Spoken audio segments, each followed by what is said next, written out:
آپ بار بار درمیان میں حضرت پیر سید عرفان شاہ صاحب مشہدی کو لے آتے ہیں. شاید آپ کا دماغی توازن برقرار نہیں ہے. 14 دسمبر کو جب آپ کی اور میری بات ہوئی تھی، جب میں نے مناظرے کا ٹائم لیا تھا، اس وقت بھی آپ نے سید عرفان شاہ صاحب کا پوچھا تھا اور آپ با ادب تھے. شاید آپ پتہ نہیں آج آپ کو کیا سانپ سونگ گیا. اس وقت آپ نے پوچھا تھا کہ پیر صاحب وہ خود کیوں نہیں آ رہے. تو اس حوالے سے میں نے یہ بتایا تھا کہ حضرت پیر صاحب کی طبیعت خراب ہے، وہ علیل ہیں، اور واللہ وہ لاہور ہاسپٹل کے اندر لاہور ہاسپٹل کے اندر وہ بیمار تھے، اس وجہ سے وہ نہیں آ سکے. ورنہ ان کے سامنے آپ جیسے گیدڑ کچھ بھی نہیں ہے. حضرت جس وقت تشریف لے آئے ان کے سامنے آپ جیسے گیدڑ کچھ بھی نہیں ہے. آپ نے کچھ گیدڑ سے گالی نہ دو، ہم ٹھیک کریں گے، ان کو دم کریں گے. جی ذہنی توازن آپ کا خراب ہے، آپ کو خود کو یاد نہیں ہے. اپنے دماغ کا علاج کروائیں. امریکہ میں ویسے بھی سہولتیں ماشاءاللہ بہت زیادہ ہیں، بہت زیادہ فیسلٹیز ہیں. آپ وہاں سے جا کے اچھی ہاسپٹل میں اپنا علاج کروائیے گا. حضرت سید عرفان شاہ صاحب مشہدی، ان کی ذات کے اوپر آپ اپنا منہ بند ہی رکھیں تو اچھا ہوگا. آپ جو بات کر رہے ہیں وہ کیجیے. حضرت علی رضی اللہ تعالیٰ عنہ، آپ کی روایت آپ نے پیش کی کہ حضور مولا کائنات، ان کے بارے میں نبی پاک علیہ السلام نے فرمایا کہ جو علی سے لڑے وہ مجھ سے لڑے. یقینی بات ہے، اس میں کسی قسم کے شک و شبہ کی گنجائش نہیں ہے. یہ تو ہر مومن اس بات کو تسلیم کرتا ہے. لیکن جو لڑائی کا ارادہ رکھ کے جائے، حضرت علی رضی اللہ تعالیٰ عنہ سے لڑنے کا ارادہ ہی نہ ہو، حج کے ارادے سے ایک انسان جائے، اتفاق سے اس کو لڑنا پڑ جائے، تو ایسی تمام چیزوں کو بھی دیکھنا ہوگا. ان چیزوں کو بھی پیش نظر رکھنے کی ضرورت ہوتی ہے. آپ نے تذکرہ کیا حضرت جناب سیدہ عائشہ صدیقہ رضی اللہ تعالیٰ عنہ، آپ کو عسکری حالت کے اندر لایا گیا. آپ کے آس پاس بھی لوہا تھا، دیگر چیزیں تھیں. تو کیا ایک انسان جو جنگ کے اندر موجود ہے وہ کیا احتیاطی تدابیر نہیں کرے گا، حفاظتی اقدامات نہیں کرے گا؟ تمام چیزوں کو ساتھ لے کے چلنا ہوتا ہے. ہر انسان نے اپنی جان کو بچانا ہوتا ہے. اب حضور مولا کائنات علی اور مرتضیٰ شیر خدا رضی اللہ تعالیٰ عنہ، آپ جس وقت غزوہ خیبر کے اندر موجود ہیں، اس وقت صرف اور صرف آنکھیں ہی نظر آ رہی تھیں اس بدبخت ملعون کی، مرہب کو، جس نے آپ نے جڑ سے اکھیڑ دیا. حضرت علی نے تو نہیں فرمایا تھا کہ تو اپنی حفاظت کیوں کر رہا ہے، یہ چیزیں اتار دے، اگر اتنا بہادر ہے تو ان چیزوں کو اتار کے ہمارے مقابلے کے اندر آ جا. انہی چیزوں کے ساتھ آپ نے مقابلہ کیا ہے. کوئی بھی انسان ہے جو جنگ کے ارادے سے جائے گا وہ کچھ نہ کچھ استعمال کر کے لائے گا. حضرت رسول کریم صلی اللہ علیہ وسلم، آپ جنگ کے اندر جاتے ہیں، لوہے کی زرہ حضرت رسول پاک صلی اللہ علیہ وسلم آپ جناب کی موجود ہے. بوقت نکاح حضور مولا کائنات علی المرتضیٰ شیر خدا رضی اللہ تعالیٰ عنہ، آپ نے جو جناب سیدہ طیبہ طاہرہ عفیفہ صادقہ صدیقہ طاہرہ زاکیہ مطہرہ فاطمہ الزہرا رضی اللہ تعالیٰ عنہ، آپ کے ساتھ جس وقت نکاح فرمایا ہے، تو حضرت علی کی زرہ اس وقت بھی مشہور ہے. تو یہ حفاظتی اقدامات ہوتے ہیں. حضرت علی کی ڈھال وہ غزوہ خیبر کے موقع کے اوپر موجود ہے. جس انسان کے پاس جو موجود ہے وہ انسان اپنی حفاظت کے لیے استعمال کرے گا. ایک انسان اپنی چیزوں کو ساتھ لے کے آئے، آپ اس کے حوالے سے بھی اعتراض کریں گے، دیکھیں جی وہ عسکری حالت کے اندر آ رہے ہیں، یہ ہو رہا ہے، وہ ہو رہا ہے. آپ کے سامنے جتنے بھی انتظامات کیے گئے، غزوہ بدر کو آپ دیکھیں، حضور مولا کائنات کافروں کے سامنے جب لڑنے کے لیے جا رہے ہیں، ایک قدم صرف پیچھے مڑ کے دیکھا ہے. فرمایا کہ ذرا توجہ تو کریں کہ ان کے پیچھے کون ہے. نبی پاک علیہ الصلوۃ والسلام اکیلے تو نہیں ہیں. اس وقت صرف حضرت ابو بکر صدیق کو دیکھا ہے. تو فرمایا ٹھیک ہے، اب مجھے کسی قسم کا کوئی ڈر نہیں، ہم لڑنے کے لیے جائیں. ادھر رسول اللہ صلی اللہ علیہ وسلم کی آپ کی حفاظت کے لیے جناب ابو بکر صدیق آپ کھڑے ہیں. یہ تمام کے تمام رتبوں کو تسلیم کرنا ہوگا، ماننا ہوگا. اتنا بڑا بہادر آپ کی بہادری کو تسلیم کریں اور آپ انہی لوگوں کے اوپر اعتراضات کرتے جائیں. آپ کے منہ کھلے ہوئے ہیں. آپ کی کتاب الفقی من لا یحضرہ الفقی، اب اس کے اندر آپ دیکھیے گا، پہلے سن لیجئے گا، پھر آپ کہتے ہیں کہ اس میں راوی جو ہیں وہ سارے اہل سنت و جماعت کے ہیں، یہ تذکرہ آپ کرتے ہیں. حالانکہ اس سے پہلے جو حوالہ ہم نے پیش کیا، مسالک الافہام الی آیات الاحکام، جلد نمبر 3، کتاب النکاح سے، اس میں آپ کہتے تھے کہ حضرت عائشہ کے ساتھ اس کا کیا تعلق ہے. تو آپ نے حضرت عائشہ والی روایت کے الفاظ سنے ہی نہیں ہیں. 5 روایات کو پیش کیا ہے جس میں حضرت عائشہ تو صدیقہ کا ذکر کیا گیا ہے، اور وہ فرماتی ہیں کہ حضرت سیدہ سودا جانتی ہیں کہ حضور علیہ السلام کے دل میں مکانتہا، حضرت عائشہ کا مقام و مرتبہ ہے. اس وجہ سے انہوں نے عرض کیا یا نبی اللہ، میری نوبت حضرت سیدہ عائشہ تو صدیقہ کو دے دے. فتابہ بذالک، حضور علیہ السلام اس بات کے ذریعے سے خوش ہوئے. آپ کو اپنی کتاب کا پتہ نہیں ہوتا. اس سے پہلے بھی میں نے کہا، متع والے مناظرے کے اندر بھی میں نے ایسی کتابیں دکھائیں جو آپ کو اپنی کتابوں کا پتہ ہی نہیں ہوتا، اور آپ پھر کہہ دیتے ہیں نہیں جی نہیں، ہمیں تو پتہ ہی نہیں ہے، یہ تو شیعہ کی کتابیں نہیں ہیں، یہ تو آج کل کے لوگوں کی کتابیں. یہ ٹال مٹول سے کام نہیں چلے گا. آپ ابھی بھی کہہ رہے تھے نا، تھوڑا سا ہنس کے علاج کر دیتے ہیں. ہمیں بھی علاج آپ کا کرنا آتا ہے. گو کہ آپ امریکہ کے اندر بیٹھے ہیں، لیکن یہ انٹرنیٹ ایک ایسی دھار ہے کہ انسان کہیں سے بھی بیٹھ کے خداوند قدوس کے فضل و کرم سے اپنے دشمن کو پچھاڑ سکتا ہے. من لا یحضر الفقیہ کے اندر یہ تذکرہ دیکھیے گا. کتاب الصلاۃ ہے لباس المصلی، اور بعض لوگوں نے کہا کہ اصل میں لباس المصلی نہیں ہے بلکہ لباس المصلی ہے. دو طرح کی قراتیں دیکھی گئی ہیں. جنہوں نے کہا کہ لباس المصلی ہے انہوں نے کہا کہ جس جائے نماز کے اوپر نماز پڑھنی ہے وہ کس چیز کا بنا ہوا ہونا چاہیے. جن لوگوں نے کہا کہ لباس المصلی ہے وہ هو الاصح، اور سب سے بہترین بھی یہی ہے، یہی قرات سب سے اچھی پڑھی جائے گی. اس کا چیپٹر ہے لباس المصلی کے اندر ورویہ جمیل وروا جمیل عن ابی عبداللہ علیہ السلام. ایک راوی ہے جن کا نام ہے جمیل، حضرت ابو عبداللہ علیہ السلام سے روایت کرتے ہیں انہو قال، انہوں نے فرمایا لا بأس ان تصلی المرأة، کہ کوئی حرج نہیں ہے کہ ایک عورت نماز پڑھے بحذاء الرجل، کہ ایک مرد بالکل سامنے ہو وہو یصلی، اور وہ مرد بھی نماز پڑھ رہا ہو. فإن النبی صلی اللہ علیہ وسلم، اب وہ دلیل کے طور پہ پیش کرتے ہیں، کانا یصلی، کہ رسول پاک حضور نبی کریم صلی اللہ علیہ وسلم آپ نماز پڑھ رہے تھے. وعائشۃ مضطجعۃ بین یدیہ وہی حائض، حضرت سیدہ عائشہ صدیقہ رضی اللہ تعالیٰ عنہ نبی کریم علیہ السلام کے سامنے لیٹی ہوئی ہیں اور حیض کی حالت ہے. وکان اذا اراد ان یسجد غمز رجلیہا فرفعت رجلیہا حتی یسجد، جس وقت نبی کریم علیہ السلام سجدہ کرنے کا ارادہ فرماتے حضرت عائشہ کے قدم کے اوپر ہاتھ مبارک لگا دیتے، انگلی مبارک لگاتے یا ہاتھ لگاتے، اشارہ کر دیتے، اور وہ اپنے پاؤں کو سمیٹ لیتی، پھر نبی پاک علیہ السلام سجدہ کرتے. اب یہ روایات من لا یحضر الفقیہ کے اندر موجود ہے. حضرت رسول پاک صلی اللہ علیہ وسلم کا گھر مبارک ہے، حضرت سیدہ عائشہ صدیقہ بستر مبارک کے اوپر لیٹی ہوئی ہیں، ان کے پاؤں نبی پاک علیہ السلام کی سجدہ گاہ میں پڑتے تھے. نبی پاک علیہ السلام سجدہ کرتے وقت ان کے پاؤں کو ہاتھ لگاتے ہیں یا انگلی مبارک لگاتے ہیں. جو انداز ہے یہاں پہ صرف اتنے الفاظ آئے غمز رجلیہا، جو غمز یعنی ایک ہلکا سا اشارہ، انگلی کے ساتھ بھی ہو سکتا ہے، ہاتھ کا اشارہ بھی ہو سکتا ہے. عموماً محدثین انگلی کے اشارے کو غمز کہتے ہیں. بہرحال فرفعت رجلیہا، آپ اپنے پاؤں مبارک کو سکیڑ لیا کرتی تھی، وہاں سے اٹھا لیا کرتی تھی، حتی یسجد، نبی پاک علیہ السلام سجدہ فرماتے. اب یہاں پہ کانا کے لفظ آئے، اور کانا جس وقت فعل مضارع کے اوپر داخل ہوتا ہے، فعل مضارع جدید انگلش کے اندر پریزنٹ انڈیفینٹ ٹینس اور فیوچر انڈیفینٹ ٹینس دونوں زمانے اس کے اندر موجود ہوتے ہیں. Hassan Allahyari, are you ready for the challenge? Yes sure. Please listen to me. حضرت رسول کریم صلی اللہ علیہ وسلم آپ نے یہ تذکرے بیان فرمائے. جدید انگلش والے ریسرچرز فرماتے ہیں کہ یہ پریزنٹ انڈیفینٹ ٹینس اور فیوچر انڈیفینٹ ٹینس، فعل ماضی مطلق اور فعل مستقبل مطلق دونوں مضارع کے اندر شامل ہوتے ہیں. ہاں، ایک وقت کے اندر ایک معنی مراد لیا جاتا ہے، لیکن جب مضارع کے اوپر کانا داخل ہو جائے تو ماضی استمراری بن جاتا ہے. ماضی استمراری جب بن جائے تو پھر دوام و استمرار ہے. دوام و استمرار ایسا، ایک شخصیت معاذ اللہ حضور کی بارگاہ میں گستاخی کرتی ہو تو رسول کریم صلی اللہ علیہ وسلم روزانہ تہجد پڑھتے وقت ان کو یہ فرمائیں گے کہ اپنے پاؤں ذرا سمیٹ لے، میں نے سجدہ کرنا ہے. فرمایا ایسی کیفیت نہیں ہے. حضرت رسول خدا صلی اللہ علیہ وسلم ان سے محبت فرماتے ہیں، اور کوئی بھی منصف مزاج انسان جس نے انصاف کے تقاضوں کے اوپر پورا اترنا ہے وہ اپنے گھر والوں کا خیال رکھتا ہے. بار بار آپ نے یہ تذکرہ کیا کہ حضرت طلحہ اپنی بیوی کو نہیں لے کے آئے یا دیگر اصحاب اپنی بیوی کو نہیں لے کے آئے، لیکن حضرت عائشہ تو صدیقہ کو وہ لے کے آئے. تو جس چیز کی ضرورت نہ ہو اس چیز کو نہیں لایا جاتا. کچھ حکمت عملیاں پیش نظر ہوتی ہیں، تمام چیزوں کو دیکھنا ہوتا ہے. ہر چیز کی ہماری آپ کہہ دیتے ہیں فلاں فلاں کو نہیں لے کے آیا، اگر ضرورت ہوگی تو وہ جائیں گی. حضرت عائشہ تو صدیقہ نبی پاک علیہ السلام کے زمانے میں جنگوں کے اندر جاتی رہی ہیں. زخمیوں کی مرہم پٹی کرنا، ان کے لیے مشکیزیں وغیرہ اٹھا کے پانی پلانا، یہ سرکار دو عالم علیہ السلام کے زمانہ اطہر شریف کے اندر بھی ثابت ہے. آپ کس چیز کا انکار کریں گے؟ ہر چیز کا انکار نہیں کیا جا سکتا.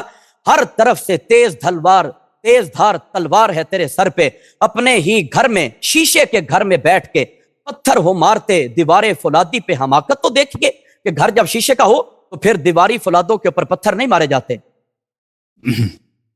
جی آپ کا ٹائم پورا ہو گیا. ابھی یہ 9 باری ہے اس کے. سر جی آپ نے کچھ باریاں مقرر کی ہیں کہ کتنے ٹرنز ہوں گے؟ کیا آپ نے یہ مقرر کیا تھا؟ ابھی شروع ہے، ابھی آپ کو بھاگنے نہیں دیں گے بھائی. کہاں بھاگ کے جانا آپ نے؟ جی میں نہیں بھاگتا، کوئی مسئلہ نہیں، آپ کل تک بیٹھے رہیں. ہاں ابھی ادھر رہیں. جی سر شروع کر لیں جناب. جی شروع کریں، ٹائم لگا دیں. بسم اللہ الرحمن الرحیم. میرے محترم ناظرین، یہ شخص ادعا کر رہا ہے کتاب مسالک الافہام الایات الاحکام میں 5 روایتیں ہیں جن میں لکھا ہے کہ رسول صلی اللہ علیہ وسلم عائشہ سے محبت کرتے تھے. بھائی یہ شیعہ حدیث نہیں ہے. اگر شیعہ حدیث ہیں تو شیعہ کتب سے حوالہ دے دو، ٹھیک ہے نا، ہمارے مصادر سے حوالہ دے دو. یہ میرے پاس یہ کتاب ہے مسالک الافہام میں. یہ میرا ٹائم ضائع ہوتا ہے فالتو، کیونکہ یہ شخص جھوٹ بولتا ہے. اس کے جھوٹ کے ابطال کے لیے یہ کتاب میرے پاس ہے بھائی، مسالک الافہام آیات الاحکام. یہ کتاب ہے، اس میں صفحہ نمبر 223 کو میں نے بار بار دیکھا، اس میں یہ روایات نہیں ہے. تو اگر یہ کہتا ہے کہ یہ شیعہ حدیث کی روایات ہیں، یعنی کہ شیعہ کتب سے ماخوذ ہیں، وہ شیعہ کتب مصادر سے ہمیں بتائیں کہ کلینی نے کس جلد میں یہ حدیث نقل کی ہے کہ رسول اللہ صلی اللہ علیہ وسلم عائشہ سے محبت کرتے تھے. انہوں نے ایک روایت نقل کی ہے کتاب من لا یظہر الفقیہ سے کہ امام جعفر صادق علیہ السلام نے فرمایا کہ اگر ایک عورت سامنے ہے تو آپ نماز نہیں پڑھ رہی ہے، ویسے بیٹھی یا لیٹ رہی ہے، آپ ادھر نماز پڑھ سکتے ہیں. رسول صلی اللہ علیہ وسلم نماز پڑھتے تھے، عائشہ وہ لیٹ جاتی تھی، پیر اس کا دراز تھا، پیر لمبی تھی، پیر اپنا وہ جمع نہیں کرتی تھی. جب رسول صلی اللہ علیہ وسلم سجدے کرتے تھے تو وہ اشارہ کرتے تھے تو عائشہ اپنا پیر جمع کرتی تھی، ٹھیک ہے نا. تو یہ عائشہ کی بے احترامی ہے، بے ادبی ہے کہ وہ رسول صلی اللہ علیہ وسلم کے احترام میں جا کے وہ کسی اور جگہ پہ سو جاتی، یہ نہیں کرتی وہ. تو یہ اس میں کوئی ایسی بات نہیں کہ رسول صلی اللہ علیہ وسلم سے محبت کرتے تھے. کوئی محبت کی کوئی اس میں جملے ہے ہی نہیں، پتہ نہیں آپ نے اس میں سے کیا نکالا، ٹھیک ہے نا. اچھا میرے محترم ناظرین، اب جہاں تک تعلق ہے وَقَرْنَ فِي بُيُوتِكُنَّ، عائشہ نے اس کی مخالفت کی، ہم نے ثابت کیا. وَلَا تَبَرُّجْنَ تَبَرُّجَ الْجَاهِلِيَّةِ الْأُولَى، بدترین مخالفت کی ہم نے، وہ ثابت کیا. اس شخص نے کچھ مثالیں دی ہیں کہ امیر المؤمنین علیہ السلام جنگ میں گئے مرحب کے ساتھ تو لوہے کا لباس تھا، مرحب نے بھی لوہے کا لباس پہنا. بھائی یہ کس کا کیا تعلق ہے عائشہ سے؟ اور عورت کے لیے اور عائشہ کے لیے حرام ہے گھر سے باہر نکلنا. اور نبی صلی اللہ علیہ وسلم نے کب اس کو بولا تھا کہ تو نے جنگ کی کمان کرنی ہے تو تم نے زرہ پہنا ہے، وہ لوہے کا وہ شیر کا چمڑا پہن کے تم ٹھیک ہے بھائی، یہ سب تمہاری کتابوں سے میں نے نقل کیا. اور پھر یہ کہتا ہے کہ یہ کتابیں شیعہ کتابیں، یہ سب کتابیں میں نے جو دکھائی نا، یہ سب ان کی اپنی کتابیں. عقد الفرید بھی ان کی اپنی کتاب ہے، اور وہ جتنی کتابیں میں نے صرف ان کتابوں سے تو نہیں دکھایا، بہت ساری کتابوں سے دکھایا، ٹھیک ہے نا.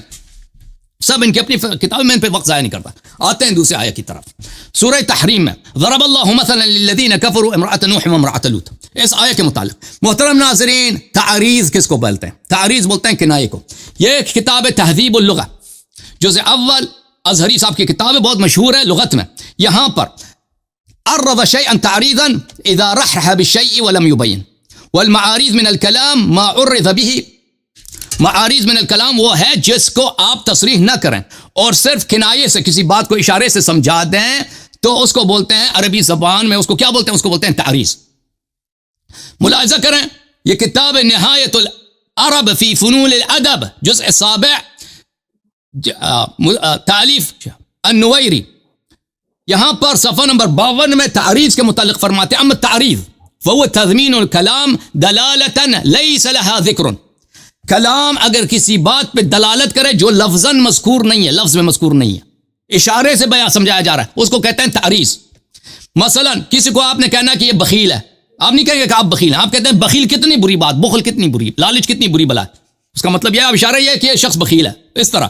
اچھا، اور یہ قرآن مجید اور دوسری کتابوں میں حدیث میں بہت زیادہ ہے اس کی مثالیں. اچھا، یہ کتاب خزانۃ الادب فی غایت العرب تالیف بلے الحموی جزء ثانی صفحہ نمبر ہے 407.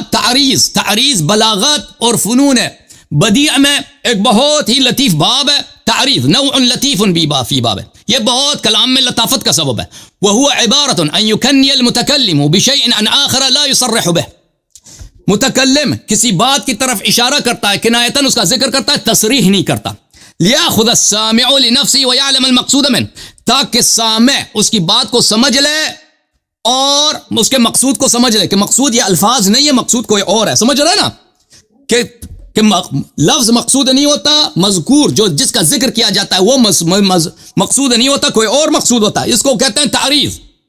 یہ کتاب، اچھا میں اب زیادہ اس پہ وقت لگا دوں، یہ کتاب فتح الباری، بخاری میں ایک باب ہے تعریض کی، فتح الباری جزء 14. یہاں پر باب ما جاء فی التعریض، کہ احادیث میں تعریض کس کو بولتے ہیں؟ هو کلام له وجہان ظاہر و باطن فیقصد قائله الباطن ویظہر ارادت الظاہر. ابن حجر صاحب فرماتے ہیں کہ تعریض کس کو بولتے ہیں؟ وہ کلام ہے جس کے 2 پہلو ہوتے ہیں، ایک باطن ایک ظاہر. متکلم ظاہر کا ذکر کرتا ہے لیکن اس کا اصلی مقصد کیا ہوتا ہے؟ اس کا باطن ہوتا ہے، ظاہر اس کا مقصود نہیں ہوتا. جب یہ بات سمجھ آئی ہے میرے محترم ناظرین کہ تعریض کس کو بولتے ہیں، چاہے تو میں مزید حوالے دکھاؤں گا لیکن اتنا تعریض کی معرفت کے لیے کافی ہے. جب یہ سمجھ گئے بھائی کہ یہ فنون بلاغت میں، علم بدیع میں ایک بہت ہی لطیف اور وسیع باب ہے، شعر میں، نثر میں، مختلف زبانوں میں فصحاء بلغاء کے لیے ایک بہت وسیع حدیث میں اس کا ذکر ہے، قرآن مجید میں ہے تعریض. اچھا جب یہ سمجھ آیا تو ملاحظہ کریں، یہ کتاب ہے الکشاف، تفسیر الکشاف محمود ابن عمر الزمخشری، بہت بڑا مفسر، بہت بڑا ادیب، اس کا ثانی نہیں ہے عربی ادب میں، اتنا بڑا ادیب ہے، جزء رابع. یہاں پہ ملاحظہ کریں اس آیت کے ذیل میں ضرب اللہ مثلا للذین کفروا امرأۃ نوح وامرأۃ لوط. یہاں پہ ظاہر میں کس کا ذکر ہے؟ ظاہر میں تو ذکر ہے امرأۃ نوح وامرأۃ لوط، نوح اور لوط کی بیوی کا، لیکن باطن میں بھی یہی ہے، یا باطن میں اصل مقصود کوئی اور ہے. تو اتنا بڑا مفسر کیا فرماتے ہیں، ملاحظہ کریں. وفی طی هذین التمثیلین، یہ جو امرأۃ نوح و امرأۃ لوط کی مثال دی گئی ہے، تعریض بامی المؤمنین، یہ کنایہ ہے دو ام المؤمنین کی، المذکورتین فی اول السورہ، جو اول سورہ میں مذکور ہیں، وہ کون ہے؟ عائشہ اور حفصہ ہیں. ضرب اللہ، اللہ نے مثال دی ہے کافروں کی، امرأۃ نوح و امرأۃ لوط. امرأۃ لوط و امرأۃ لوط مقصود نہیں ہے، یہ ظاہر میں مذکور ہیں، اصل مقصد اور اشارہ اور ہے. ہاں سمجھ رہے نا؟ اصل اشارہ عائشہ فی القرآن ہی، عائشہ فی القرآن ہی موضوع ہے نا. اصل اشارہ، اصل مقصود قرآن کا اور ہے، وہ کون ہے؟ دو نبی صلی اللہ علیہ وسلم کی زوجات. جی ہاں. اور پھر فرماتے ہیں کہ اچھا یہ اس کتاب میں تو واضح طور پہ کہ یہ عائشہ اور حفصہ کے لیے، اور ان کا جو امام ہے فخر رازی کہ اشاعرہ ماتریدیہ میں اس سے بڑا متکلم، اس سے بڑا مجتہد، اس سے بڑا محقق، اس سے بڑا مفسر ہے ہی نہیں. اور یہ ہر مسئلے میں جماعت عمریہ کے مواقف کا نہایت ہی شدت اور حدت اور سختی سے دفاع کرتا ہے. یہ اس کی تفسیر ہے، تفسیر فخر رازی المشتہر بتفسیر الکبیر و مفاتیح الغیب، جزء 11 چاپ دار الفکر. ملاحظہ کریں یہاں پر صفحہ نمبر 44 میں ضرب اللہ مثلا للذین کفروا امرأۃ نوح وامرأۃ لوط كانتا تحت عبدین من عبادنا صالحین وفی ضمن هذین التمثیلین تعریض بامی المؤمنین. یہ آیہ شریفہ ظاہر میں ذکر کس کا ہے؟ زوجہ نوح زوجہ لوط، لیکن یہ تعریض ہے. تعریض کس کو بولتے ہیں؟ ظاہر مقصود نہیں ہے، باطن میں اور مقصود. باطن میں کون مقصود ہے؟ کہتا ہے یہ دو ام المؤمنین ہے. کو نام بتاؤ؟ ہما حفصہ و عائشہ، عائشہ و حفصہ. ہائے یہ عائشہ حفصہ مقصود ہیں. دیکھو ہما حفصہ و عائشہ، یہ ان کا سب سے بڑا امام ہے. اور بھائی میں نہیں کہہ رہا، ان کی اپنی کتابیں بڑی پڑی ہیں. تفسیر غرائب القرآن و رغائب الفرقان تألیف العلامہ حسن ابن محمد النیسابوری، مجلد السادس چاپ دار الکتب العلمیہ، سنہ 1996 میں چھپیا. سورۃ التحریم وہ بھی یہی فرماتے ہیں وفی ضمن هذین التمثیلین تعریض بما مر فی اول سورہ من حال عائشہ و حفصہ. یہ تمثیل جو زوجہ نوح زوجہ لوط کی مثال دی گئی ہے، یہ ظاہر میں ان کا ذکر ہے، مقصود اصل اور ہیں. وہ کون ہے؟ وہ جو نبی صلی اللہ علیہ وسلم کا دشمنی کیا، جو جن کا قلوب ٹیڑھا، جن کے دل میں بھلے زیغ ہے، وہ ہیں. عائشہ حفصہ کی بات ہو رہی.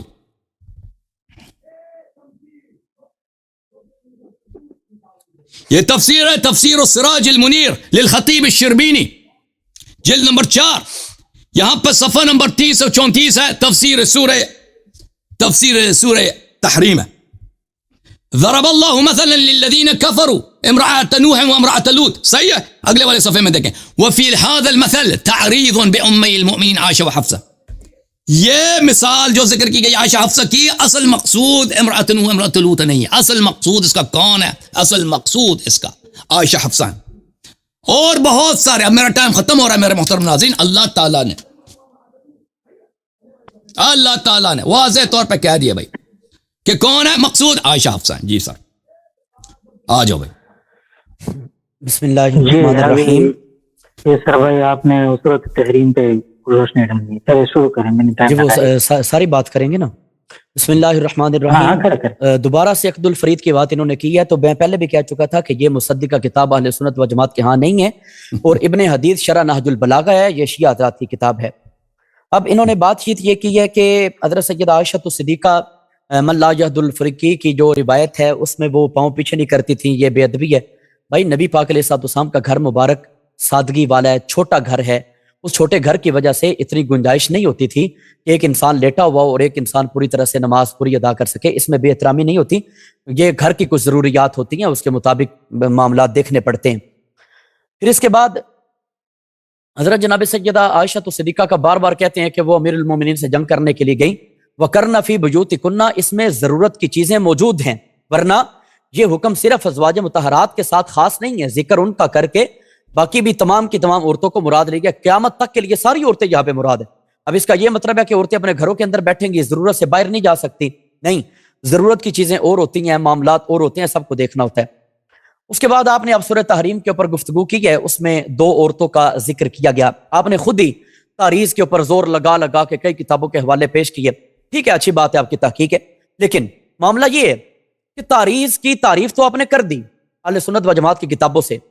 تاریخ کے بعد قرآن مجید کا لفظ جو مثال ہے اس کو بھی دیکھنا ہے. دونوں چیزوں کے دیکھ کے اس کے بعد ہم نتیجہ اخذ کریں گے، جس میں ظاہر کسی چیز کا اور ہے، باطن کسی چیز کا اور ہوتا ہے. لیکن تاریخ میں کبھی کبھی ایک چیز کلیتاً بیان کی جاتی ہے اور کبھی کبھی کلیتاً اسے بیان نہیں کیا جاتا، بلکہ اس کی کسی ایک جز کو بیان کیا جاتا ہے.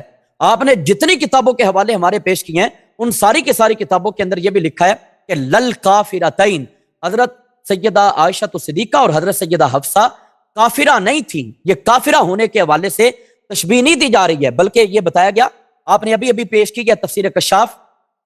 اگرچہ یہ ادب کے حوالے سے، لغت کے حوالے سے بہترین مصدر سمجھا جاتا ہے، لیکن اس کا مصنف ایک معتزلی آدمی ہے، اور معتزلی اہل سنت و جماعت کے ہاں وہ مشہور و معروف نہیں ہے. لیکن چونکہ اہل سنت و جماعت کی کتابوں کے اندر بھی موجود ہے، تو میں ان تمام کا اپنی طرف سے تزکیہ کرنے کی کوشش کروں گا کہ ان تمام کتابوں کے اندر نیچے یہ بھی لکھا ہے کہ لل کافرتین، یہ مثال کافرہ ہونے کے حوالے سے نہیں دی جا رہی ہے کہ جس طرح حضرت نوح علیہ السلام کی بیوی کافرہ تھیں، حضرت لوط علیہ السلام کی بیوی کافرہ تھیں، اس طرح رسول اللہ صلی اللہ علیہ وسلم ان کی بیویاں کافرہ نہیں ہیں. کیونکہ آپ خود وہاں پہ پڑھ کے آئے ہیں کہ امی المؤمنین، کہ مومنوں کی جو 2 مائیں ہیں عائشہ اور حفصہ، وہاں پہ مومنوں کا ہی ذکر کیا گیا ہے، کافرہ ہونے کی مثال نہیں ہے. تو کس کی مثال ہے؟ من التظاہر، نبی کریم علیہ السلام سے بحیثیت خاوند گھریلو جو لڑائی جھگڑے ہوئے، کچھ معاملات بنے، ان معاملات کے اوپر مثال دی جا رہی ہے. جہاں پہ کافرہ ہونے کی مثال نہیں دی جا رہی ہے. جو تظاہرہ قرآن مجید نے بیان فرمایا اس چیز کی طرف اشارہ کر دیا گیا. دیکھیں کلیتاً تعریض ہوتی ہے، وہ کس انداز سے؟ پاک رب جل وعلا قرآن مجید کے اندر حکم دیتا ہے، یا ایھا الذین آمنوا، یا ان الذین آمنوا والذین ہاجروا وجاہدوا فی سبیل اللہ، اے ایمان والو، یا فرمایا بے شک ایمان والے وہ ہیں جنہوں نے ایمان لانے کے بعد ہجرت کی اور اللہ کے راستے کے اندر جہاد کیا. اب یہاں پہ چوٹ لگائے گی یا تعریض لگائے گی یا کن کو؟ کافروں کو، کہ کافروں کا کام ایمان لانا بھی نہیں ہے، اعمال صالحہ کرنا بھی نہیں ہے. یہ ہوتا ہے کلیتاً تعریض، ایک طرف ٹوٹلی ایمان والے، ادھر ٹوٹلی طور پہ کافروں کو بیان کر دیا گیا. اسے تعریض کہا جاتا ہے. یہ تعریض ہے کلیتاً، ہر لحاظ سے، کہ فرق ہو جائے کہ ادھر پکے ایمان والے بیٹھے ہیں، ادھر پکے کافر بیٹھے ہیں، درمیان میں منافق بھی نہیں ہے، پکے ایمان والے پکے کافر. کلیتاً مثال کو بیان کیا گیا. جہاں پہ صرف ایک جز کے حوالے سے تذکرہ کیا گیا.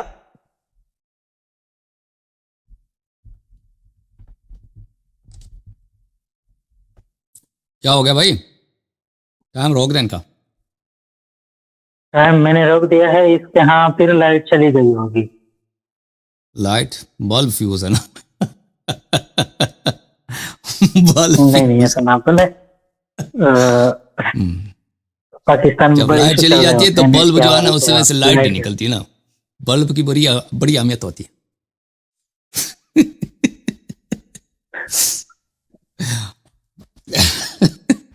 چلیں شیخ صاحب.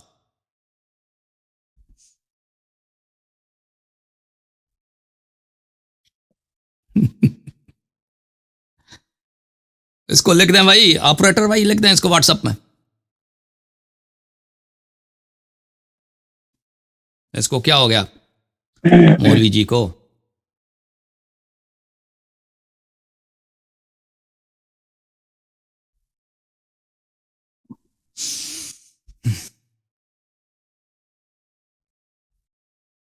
ہاں وہ جعفر بھائی بھی کہہ رہے ہیں کہ لائٹ چلی گئی ہے اس میں. لائٹ تو پہلے بھی نہیں تھی ان کے نا, جنریٹر جو بھی تھا وہ بھی چلی گئی. اب شاید ناظرین کو اندازہ ہو گیا ہے کہ عرفان مشہدی یا جو کیا نام ہے اس کا, اشرف جلالی, یہ لوگ آگے کیوں نہیں آتے, لدھیانوی صاحب, یہ لوگ آگے کیوں نہیں آتے, ٹھیک ہے نا, کیونکہ یہاں پہ آئیں گے تو دلیل جو ملے گا اس کا کسی کے پاس جواب نہیں ہے, اس لیے وہ نہیں آتے. اچھا وہ دوسرا جو آیا تھا جو ادھر بڑے سارے اس نے سوال کیے تھے, اس وہ جو عتیق الرحمان ہے نا, وہ مولوی عتیق الرحمان اس کے ساتھ کرتا ہے, لیکن پھر اس کو کیوں نہیں لے کے آ رہا؟ کون ہے عتیق الرحمان؟ مجھے نہیں جانتا. عتیق الرحمان ادھر آیا کبھی؟ نہیں, وہ جو پچھلے سیشن میں آیا تھا نا, وہ کوئی وہ نیو نیوز والا تھا, ہاں آپ سے سوال کیے تھے اس میں, تو وہ بیٹھتا ہے وہاں پہ مناظرے میں. وہ جو مولوی عتیق ہے نا, آپ نے اس کو چیلنج بھی دیا تھا. وہ نہیں آتے نا, وہ ڈرتے ہیں بھائی. تو وہ جو بچوں کے ساتھ مناظرہ کرنا ہے وہ چاہتے ہیں, لیکن ادھر ہمارے ساتھ مناظرہ نہیں کرتے. وہ عربی زبان میں تو کوئی آتا ہی نہیں ہے, سب ڈر کے ہمارے چپ گئے سالے. فارسی میں بھی کوئی نہیں آتا.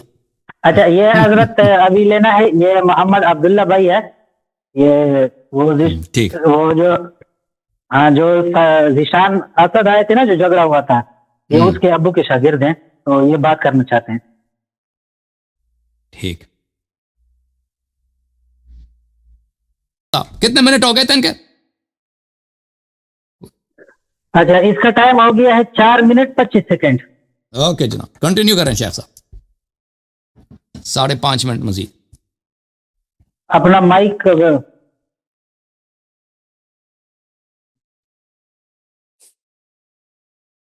آواز آ رہی ہے؟ جی آ رہی. ہاں اب ٹھیک ہے جی. بسم اللہ الرحمن الرحیم. تاریخ کے اوپر ہم بات کر رہے تھے کہ لل کافرتین, اس میں ان کے کافر ہونے کی طرف اشارہ نہیں کیا گیا, نہ ہی ان کی فحشا بے حیائی کی طرف اشارہ کیا گیا, بلکہ یہ تعریض ایک جزوی طور پہ بیان کی گئی ہے کہ جس طرح یہ دیگر نبیوں کی بیویاں, حضرت نوح علیہ السلام کی بیوی, حضرت لوط علیہ السلام کی بیوی, وہ خیانت بھی کرتی تھیں, دیگر معاملات تھے, کفار و مشرکین کا ساتھ دیتی تھیں, یا نبی کی راز کی باتیں جا کے ادھر ادھر ان کو, منافقین کو, کفار کو بتاتی تھیں. ان تمام چیزوں کے اوپر بات نہیں کی گئی ہے, بلکہ صرف ایک حوالے سے بات کی گئی ہے, وَإِن تَظَاهَرَا, اور قرآن مجید فرقان حمید نے اس چیز کو بیان فرمایا. تو اس سے ان کو کافر مراد لینا معاذ اللہ, یا ان کو کسی طرح سے فحشا بے حیائی ثابت کرنا, اور یہ کسی بھی نبی کی ذات کے اندر نہیں ہے. فحش بیوی کسی بھی نبی کی کبھی بھی نہیں ہوئی ہے. نبی کی بیویاں کافر ہو سکتی ہیں, لیکن معاذ اللہ ثم معاذ اللہ بے حیا نہیں ہو سکتی. ان تمام چیزوں سے منزہ مبرہ خدا بندے کو دوست نے ان کے ذوات طاہرہ کو رکھا ہے. آپ نے بات کی سغت قلوبکما, تو اصل میں معاملہ یہ ہوتا ہے کہ جب کہیں سے بھی آپ چھوڑ چھاڑ کے بات چیت کرنے کی کوشش کریں گے تو بات کبھی پایا تکمیل تک نہیں جائے گی. سورہ تحریم پہ بات کرنی ہے تو پھر سٹارٹ کے اوپر بات لینی چاہیے تھی, درمیان سے ایک آیت کے اوپر جا کے سغت قلوبکما, وہاں سے آپ نے سٹارٹ لے لیا کہ ان کے دل ٹیڑے ہو گئے, وہاں سے زاغ ہے. زاغ کا مطلب نہیں ہے, جہاں پہ مالت کے الفاظ آئیں گے, اور مال میں سے دو چیزیں دیکھی جائیں گی, میل عن الشیء اور میل الی الشیء. ان دونوں چیزوں کو دیکھنا ہوگا. بعض لوگوں نے ترجمہ کر بھی دیا وہ سغت کے حوالے سے, زاغت کے ذریعے سے, تو اس کا مطلب ہر موقع کے اوپر دلوں کے ٹیڑھا ہونا نہیں ہوتا, اور سغت کے ذریعے سے زاغت کا ترجمہ کرنا یہ شریعت کے تقاضوں کے منافی ہے. مثال کے طور پہ ہم تفسیر صافی سے حوالہ جات پیش کرتے ہیں. اسی آیت کریمہ طیبہ مطہرہ کے مطابق اور قرآن مجید کی پارہ نمبر 8 کی آیت کریمہ کے مطابق, سورۃ الانعام ہے, آیت نمبر 113 ہے, وَلِتَصْغَىٰ إِلَيْهِ أَفْئِدَةُ الَّذِينَ لَا يُؤْمِنُونَ بِالْآخِرَةِ, فقط سغت وہی مادہ وَلِتَصْغَىٰ, سغت سے تسغا, سغا یسغا یہ باب آیا, اسی سے سغت واحد مؤنث غائب فعل ماضی کا صیغہ آ رہا ہے. وَلِتَصْغَىٰ إِلَيْهِ أَفْئِدَةُ الَّذِينَ, یہاں پہ تسغا الی یہی آئے گا ہر جگہ کے اوپر. تسغا بمعنی مائل ہونا, ایک ہوتا ہے میل عن الشیء, کسی چیز سے ہٹ جانا, راہ حق سے ہٹ جانا, ایک ہوتا ہے میل الی الشیء, کسی چیز میں رغبت اختیار کرنا, شوق اختیار کرنا. یہاں پہ دل کا ٹیڑھا ہونا یہ مراد نہیں ہے, بلکہ تفسیر صافی والوں نے لکھا، اور یہ اس لیے کرتے ہیں کہ جن لوگوں کا ایمان آخرت پر نہیں ہے ان کے دل اس طرف مائل ہو جائیں۔ کسی چیز کی طرف مائل ہونا، یہ سغت سے ترجمہ ولی تصغا کا کیا گیا۔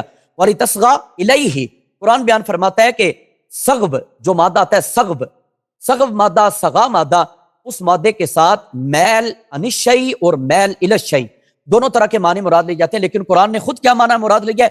القرآن یفسر بعدہ ببعد، قرآن بعض آیتوں کی بعض کی خود تفسیر کرتا ہے، اور سب سے بہترین تفسیر بھی یہ ہے تمام مکاتب فکر کے نزدیک، خواہ وہ شیعہ ہیں، خواہ وہ اہل سنت و جماعت ہے، جو کچھ ہیں سب کے نزدیک سب سے بہترین قرآن کی وہ ہے جو اللہ کا قرآن خود کر دے گا۔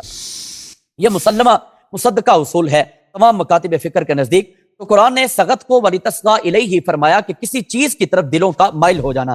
اب فقط سغت قلوبکما ترجمہ یہ نہیں ہوگا کہ وہ راہ استقامت سے ہٹ گئی تھی، معاذ اللہ ان کے دل ٹیڑے ہو گئے، یہ ترجمہ نہیں ہے۔ اس کا ترجمہ کیا ہوگا؟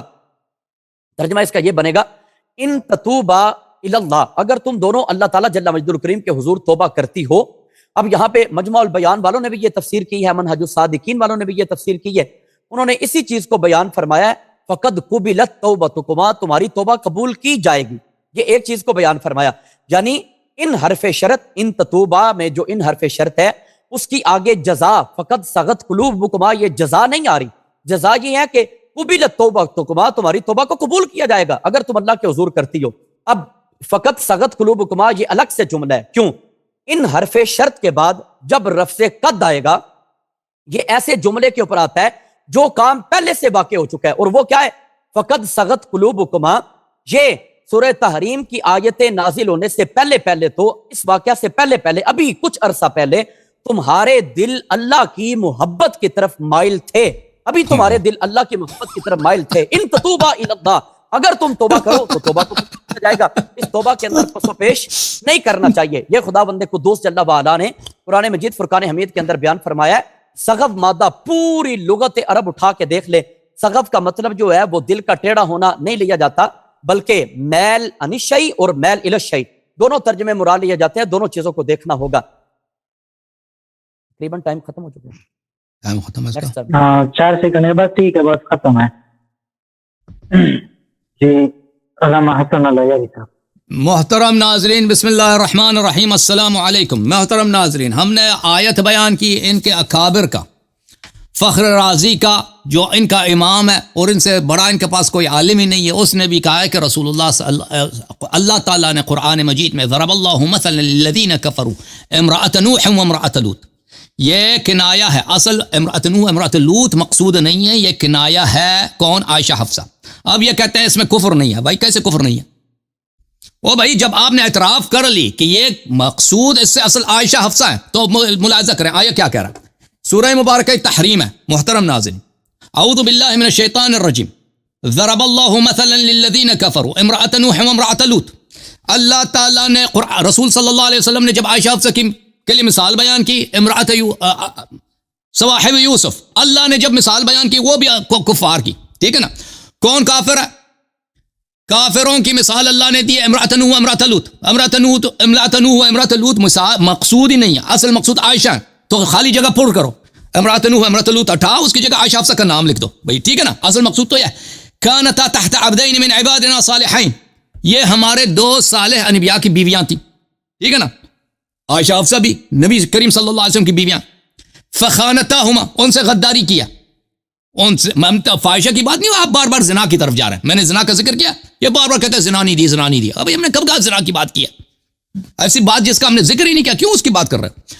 خیانت کی، غداری کی ہے، یہ تو ثابت ہے نا، یہ تو قرآن کے الفاظ ہیں، اور نبی سے جو اسلام سے غداری کرے وہ کیسے مسلمان ہو سکے؟ وہ منافق ہے۔ فَلَمْ يُغْنِيَانْهُمَا مِنَ اللَّهِ شَيْئًا، یہ نبی صلی اللہ علیہ وسلم کی بیوی ہونا ان کے لیے کوئی فائدہ نہیں رکھتی، بھائی ٹھیک ہے، نبی کی بیوی ہے کہ اس کا کوئی ان کو فائدہ نہیں ملے گا، جنت ونت نہیں جائیں گے۔ وَقِيلَ ادْخُلُوا النَّارَ مَعَ الدَّاخِلِينَ، ان سے کہا گیا ہے کہ کہاں چلے جاؤ؟ سیدھا جہنم چلے جاؤ۔ آپ نے خود الحمدللہ آپ نے مان لیا کہ یہ کنایہ ہے کس سے؟ عائشہ حفصہ سے، اس سے کنایہ ہے۔ آپ کے علماء نے بھی یہی بولا، ہم بھی یہی کہتے ہیں، بھائی ہم بھی یہی کہتے ہیں۔ چلیں آپ کفر کہتے ہیں، کفر نہیں، باقی تو ثابت ہے نا، باقی تو ثابت ہے۔ غداری کیا، غداری سے آپ زنا لیتے ہیں، ہم زنا نہیں لیتے، غداری سے مراد زنا، غداری مطلق غداری. امیر المومنین علیہ السلام سے جنگ کیا، یہ نبی سے غداری ہے. ٹھیک، رسول صلی اللہ علیہ وسلم کے شریعت میں اس نے جھوٹی حدیث بنا دی، بدعت داخل کی، یہ غداری ہے. ٹھیک ہے نا.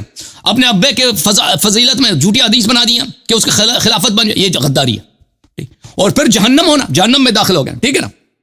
اچھا، حالانکہ کفر بھی ثابت ہے، اس میں کوئی شک ہی نہیں. اب آتے ہیں سغط قلوب. میں نے سغط قلوب کے متعلق بات نہیں کی، انہوں نے بات کی ہے. بھائی یہ کہتے ہیں کہ اس کا مطلب کیا ہے سغط قلوب کا مطلب یہ ہے کہ ان کا دل جو ہے ہدایت کی طرف مائل ہو گیا.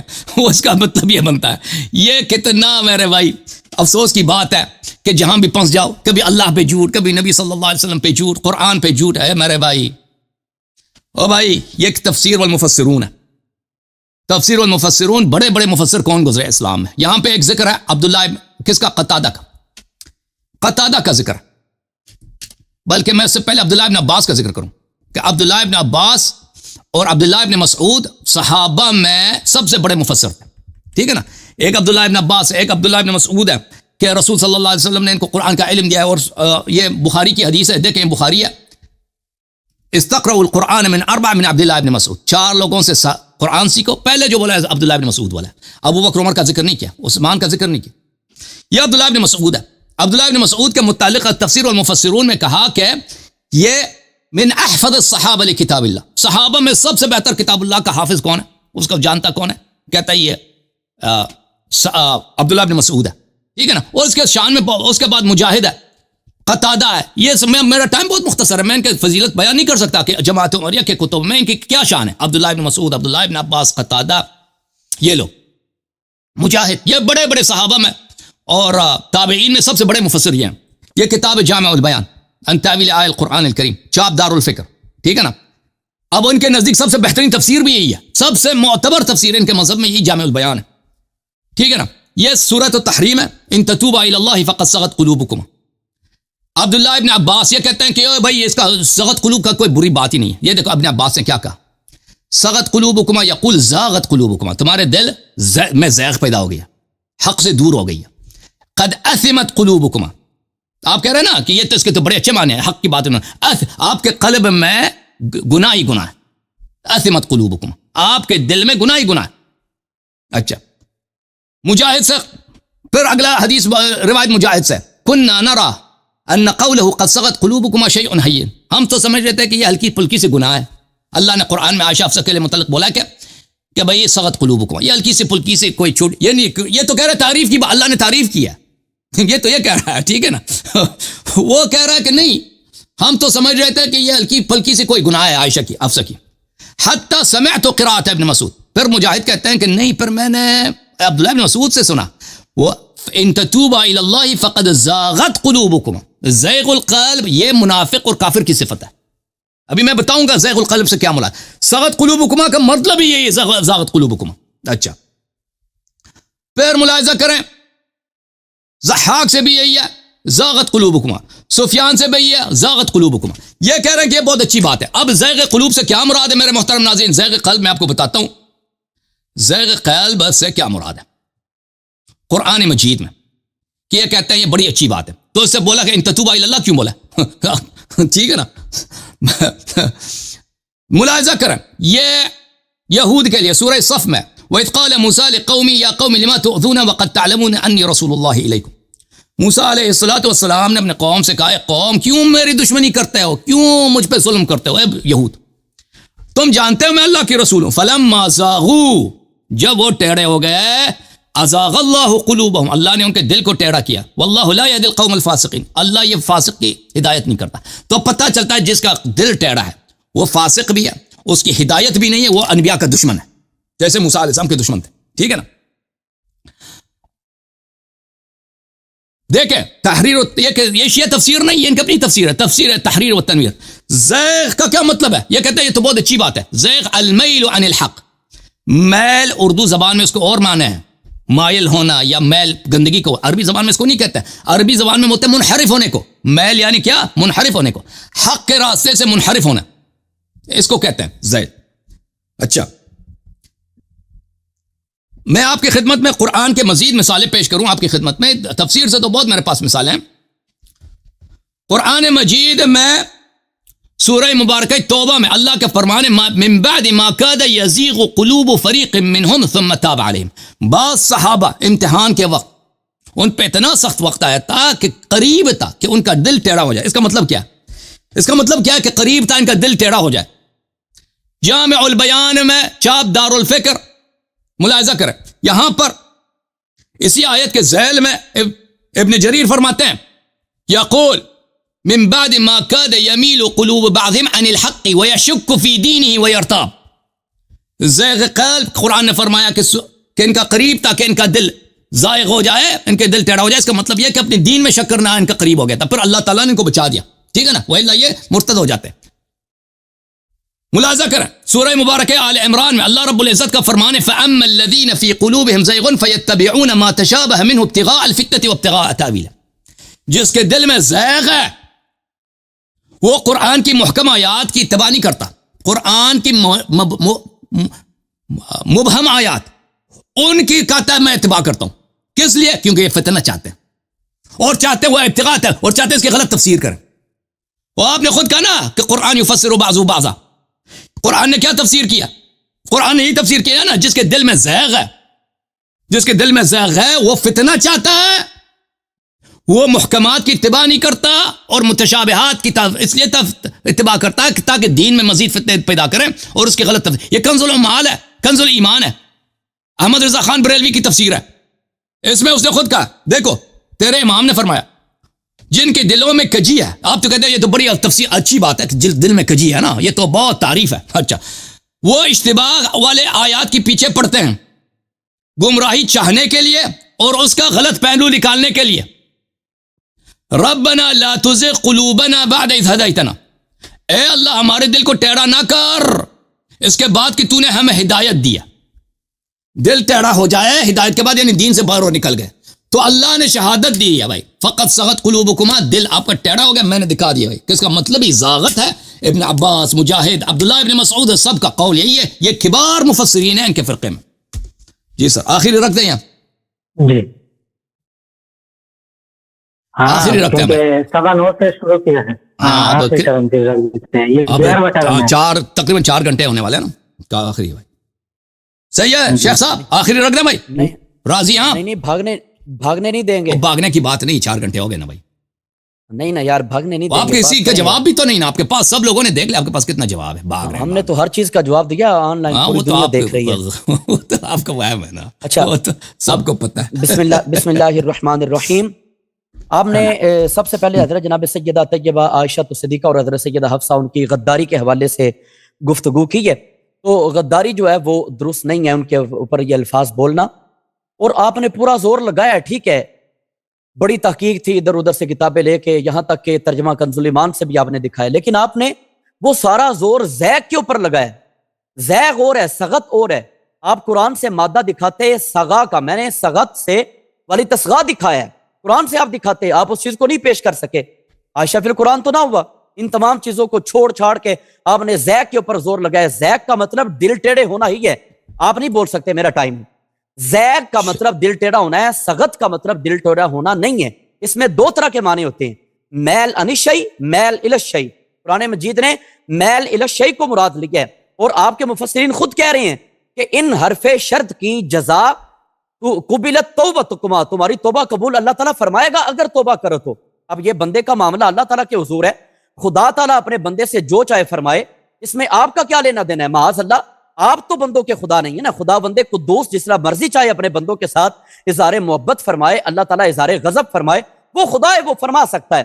اور اللہ تعالیٰ کی نبیوں کے ساتھ ازواج کا معاملہ گھریلو سطح کے اوپر ہے، وہ جس انداز سے چاہیں ان کو سمیٹنا چاہیں وہ سمیٹیں گی، اور خدا بندے قدوس جس طرح سے چاہے گا اس کا اظہار فرمائے گا، وہ پاک رب جل بالا ہے، اس کو حضرت رسول کریم صلی اللہ علیہ وسلم کا حیا زیادہ ہے، اس لیے خدا بندے قدوس نے حضرت رسالت مآب نبی سرور سید انس و جاں صلی اللہ علیہ وسلم آپ کو فرمایا تب تغی مردات ازواج۔ جہاں پہ بھی کچھ مفسرین نے فرمایا کہ تب تغی سے پہلے بھی حمزہ استفہام کا پوشیدہ ہے، تب تغی مردات ازواج، کیا اپنی ازواج کی رضا چاہتے ہیں؟ اس رضا چاہنے کے اوپر خدا بندے قدوس نے کسی طرح کی کوئی ملامت نبی کریم علیہ السلام کو نہیں فرمائی ہے، بلکہ محبت کا اظہار فرماتے ہوئے فرمایا کہ ازواج کو چاہیے تھا کہ وہ محبت کے دائرے کے اندر آتی اور آپ سے مزید محبت کا اظہار کر کے آپ کی بات کو تسلیم کر لیا جاتا. لیکن اگر بفرض تقدیر ایسا ہوا، ان تتوبا الی اللہ، تم اللہ تعالیٰ کی طرف جھکو، کیونکہ اس سے پہلے اللہ تعالیٰ کے حضور جھکی ہوئی ہو، درمیان میں ایک بات آ گئی تو کوئی مسئلہ نہیں، توبہ کرو، توبہ کا دروازہ کھلا ہے. خداوند قدوس جل وعلا نے یہ مہربانی فرمائی ہے. آپ نے حضرت سیدہ عائشہ صدیقہ ان کے حوالے سے آن دا ریکارڈ اور آن دا سپاٹ پوری ورلڈ کے سامنے آپ کے والد گرامی کے بارے میں ابے کا لفظ بولا ہے، جو کسی بھی مناظرے کے اندر توہین ہے. اگر آپ کو کوئی کہہ دے کہ اپنے ابے کو بلائیں، آپ کا ابا کدھر ہے، اس وقت آپ کے ساتھ کیا بیتے گی؟ کوئی انسان اگر آپ کو کہہ دے، کسی بھی ام المومنین کے ساتھ آپ اس طرح کی بات کرتے ہیں، جو آپ کی کتابوں کے اندر بھی ان کو ام المومنین کہا گیا ہے، عظیم ترین درجہ دیا گیا ہے. اسی طرح آپ نے کہا کہ صحابہ کے دل ٹیڑے ہو گئے تھے، پھر اللہ نے انہیں بچا لیا. جب اللہ پاک نے صحابہ کی حفاظت فرمائی ہے، پھر آپ کون ہوتے ہیں ان کی ذاتوں کے اوپر فتوے جڑنے والے؟ قرآن مجید فرقان حمید کی تفاسیر کے اندر مختلف طرح کی باتیں ہوں گی، وہاں پہ زاغت کے الفاظ بھی ہوں گے، لیکن میرے عزیز زاغت سغت کا حقیقی ترجمہ نہیں ہے. مفسرین اقوال بیان کرتے رہتے ہیں، وہ اقوال ایک حقیقت کے آئینے میں پرکھنے ہوتے ہیں کہ یہ ان کا موقف بھی ہے یا نہیں ہے. جب ان کا موقف نہیں ہے تو اس چیز کو کیوں لیا جائے گا؟ قرآن کی آیتیں خود تفسیر کر رہی ہیں، وَلِتَصْغَىٰ إِلَيْهِ، وہاں پہ میل الی الشیء کو قرآن مجید نے بیان فرمایا. جب قرآن مجید بیان فرما رہے تو اس کے مطابق ہمیں دیکھنا ہوگا. اب یہاں پہ دیکھنا ہوگا، شیعہ حضرات کی کتاب ہمارے سامنے موجود ہے، شرح ابن حدید جلد سوم ہے، صفحہ نمبر 299 سے سٹارٹ ہو کے 300 تک. باب سن لیں، بابو تذکراتی فی شیء من اخبار سیدتی عائشہ. دیکھیں حضرت سیدہ عائشہ ذکر کیا گیا ہے، یہ ذکر کر کے شرح ابن حدید کے اندر جلد نمبر سوم کے اندر صفحہ نمبر 299 سے لے کے 300 تک نہج البلاغہ کی شرح ابن حدید کے اندر حضرت جناب سیدہ عائشہ صدیقہ رضی اللہ تعالیٰ عنہ، آپ کا نبی پاک علیہ السلام کے گھر مبارک کے اندر آخری وقت کے اندر وقت گزارنا، مسواک نبی پاک علیہ السلام کو نرم کر کے دینا اور فرمانا کہ اے عائشہ آپ کے لعاب کے ساتھ ہمارا لعاب مل گیا.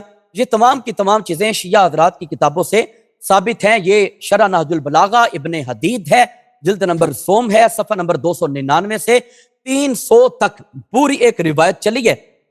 یہیں پہ بیان فرمایا گیا حضرت عائشہ صدیقہ وہ ہیں جن کی شان کے اندر اللہ سبحانہ قدوس نے 16 آیات بینات قرآن کے نازل فرما کے واقعہ افق جو ہوا تھا اس میں آپ کی برات کا اظہار فرمایا، اور اسی چیز کو مجمع البیان نے بھی بیان فرمایا، اسی چیز کو منہج الصادقین نے، یہاں تک کہ روایت بیان کی گئی ہے، یا عائشہ ابشری ان اللہ قد برأکی، اے عائشہ تجھے خوشخبری و مبارک ہو کہ اللہ تعالیٰ نے آپ کی برات کا اظہار کر دیا ہے. جن کی شان کو خداوند قدوس عرش معلیٰ سے نازل فرمائے، جن کی شان میں 16 آیات بینات لگاتار اتریں، خداوند قدوس اولئک مبرؤون مما یقولون فرما کے فرمایا جو منافقین بکتے ہیں، یہ منافقوں کی بکواس کی اللہ تعالیٰ نے مذمت کی ہے. جو ایمان والے ہوتے ہیں اللہ ان کا دفاع کرتا ہے، خدا منافقوں کا دفاع نہیں کرتا. یہ منافقین کی خداوند قدوس نے یہاں پہ ہر لحاظ سے مذمت اور تردید بیان فرمائی ہے. تو یہاں پہ کتنی آیات بینات ہیں جو حضرت جناب سیدہ طیبہ عائشہ صدیقہ رضی اللہ تعالیٰ عنہ ان کی شان کے اندر خداوند قدوس نے بیان فرمائی ہیں، اور شیعہ تفسیر ان کو بیان کر رہی ہیں. اور باقاعدہ بتایا گیا کہ نزلت حاصل آیات فی حق عائشہ، یہ آیات بینات حضرت عائشہ صدیقہ کی شان میں نازل ہوئی ہیں، جس طرح کہ آیت تیمم کے حوالے سے گزر چکا، وَإِذْ غَدَوْتَ مِنْ اہلکا کے حوالے سے گزر چکا کہ آپ حضرت عائشہ صدیقہ ان کے گھر مبارک سے تشریف لے کے جا رہے تھے. یہ تمام کی تمام کیفیات ہیں، ہم آپ کے سامنے بیان کر چکے ہیں. آپ نے کسی ایک چیز کی بھی مذمت بیان نہیں فرمائی، آپ کسی ایک چیز کا بھی جواب نہیں دے سکے. اور بحمدللہ جتنے حوالہ جات آپ نے پیش کیے وقتاً فوقتاً ان کا لوگوں کے سامنے ہم نے اظہار کیا کہ اس بات کا جواب یہ ہے، اس چیز کا جواب یہ بنتا ہے. آپ کسی چیز کا بھی شریعت کے دائرے کے اندر ہے کہ جواب نہیں دے سکے. آپ تو یہ بھی نہیں بتا سکے کہ ان تتوبہ میں جو ان حرف شرط ہے اس کے بعد لفظ قد آ جائے، فقد صغت قلوبکما، تو اس وقت ان حرف شرط کے بعد قد کا مطلب کیا ہوگا؟ قد جو تحقیق مع تقریب کے لیے آتا ہے، تحقیق بھی ہے اور قریبی وقت بھی ہے. ابھی قریبی وقت میں آپ کے دل اللہ کی محبت کی طرف مائل تھے. اب اگر ایک کام ایسا ہوا جو ظاہراً رسول اللہ صلی اللہ علیہ وسلم کی رضا کے مطابق نہیں ہے تو اس وقت آپ توبہ کریں. اور آپ کی تفسیر خود لکھ رہی ہیں، قبل توبہ تکما، تمہاری توبہ کو قبول کیا جائے گا. یہ تمام روایات ہیں، ہم نے آپ کے سامنے رکھی ہے. آپ نے خود کس چیز کا جواب دیا ہے؟ کسی ایک روایت کا بھی آپ نے جواب نہیں دیا، سوائے چند ایک جگہوں کے اوپر کہ یہ حوالہ جات فارسی میں ہیں، ہم فارسی عبارت کو نہیں جانتے، آپ عربی میں بات کریں. اس کے سوا آپ کسی طرح کی کوئی بات یہاں پہ ہمارے سامنے پیش نہیں کر سکے. اور اللہ تعالیٰ کے فضل و کرم سے کتابوں سے حوالہ جات اور تحقیق کر کے گرامر کی روح سے تمام چیزوں کو ہم نے اپنے پیش نظر رکھا اور وہ تمام چیزیں آپ کے سامنے پیش کی ہیں۔ اسی طرح اب شیعہ حضرات کی کتاب دیکھیں، یہ شیخ طوسی ہیں جو اپنی امالی کے اندر تذکرہ کر رہے ہیں، جلد نمبر 1 ہے، صفحہ نمبر 391 ہے۔ شیخ طوسی اپنی کتاب امالی کے اندر روایت کر رہے ہیں۔ امالی نام سے چونکہ 2 کتابیں ہیں، ایک شیخ مفید کی ہے اور ایک شیخ طوسی کی ہے۔ شیخ طوسی کی جو امالی ہے اس سے ہم یہ روایت پیش کر رہے ہیں، اس کی جلد نمبر 1 صفحہ نمبر 391 کے اوپر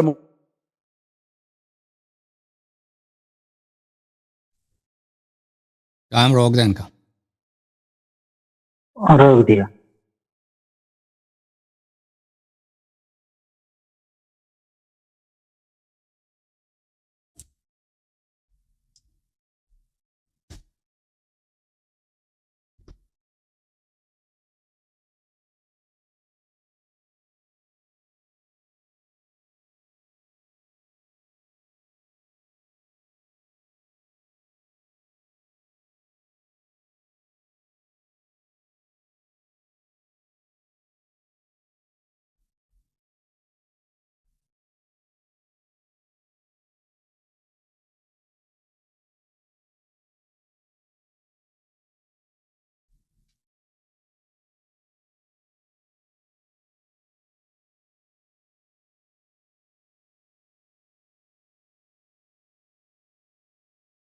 اچھا، اس کا واٹس ایپ کھلا ہوا ہے، وہ امید ہے انشاءاللہ جلدی آ جائے گا۔ صحیح۔